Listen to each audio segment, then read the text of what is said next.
এক সময় মাসিক ৭৫ টাকা বেতনে চাকরি করেছেন।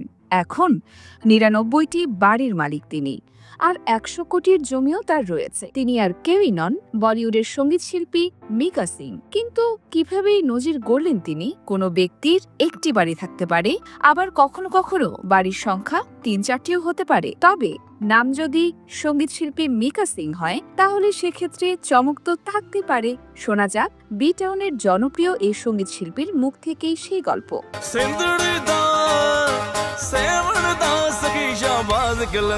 ভারতীয় সংবাদ মাধ্যম আনন্দবাজারের একটি প্রতিবেদনে বলা হয়েছে, সম্প্রতি একটি সাক্ষাৎকারে মিকা সিং দাবি করেছেন তার মালিকানাধীন মোট বাড়ির সংখ্যা ৯৯টি। সাক্ষাৎকারে মিকা জানিয়েছেন তিনি রিয়েল এস্টেটে বিনিয়োগ করতে পছন্দ করেন, তবে শুরুতে তার কোনো ধারণাও ছিল না যে কোনোদিন এমন বিপুল সংখ্যক বাড়ির মালিক হবেন।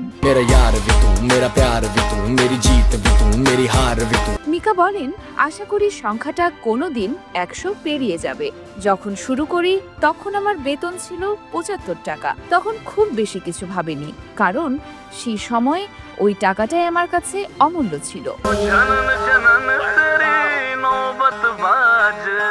এই নায়ক জানিয়েছেন, কঠিন দিনগুলো পেরিয়ে ২০১২ সালে তিনি প্রথম একটি ফ্ল্যাট কিনেছিলেন। মিকার কথায় এখনও সেই বাড়িটা তার এতই পছন্দের যে সেখানে তিনি মোট ৬টি ফ্ল্যাট কিনেছেন। মিকা সিং অর্থের মূল্য বোঝেন, তাই বিনিয়োগের জন্য তিনি বাড়িকেই বেছে নিয়েছেন। এই গায়কের কথায় কেউ স্বর্ণ, কেউ চশমা, এমনকি জুতো কিনে টাকা খরচ করেন, আর তার ১০০ একরের একটি জমি রয়েছে। তবে সেই জমি থেকে যে প্রায় ১৫০টি পরিবারের উপার্জন হয়, সেই কথাও স্পষ্ট করেছেন মিকা সিং।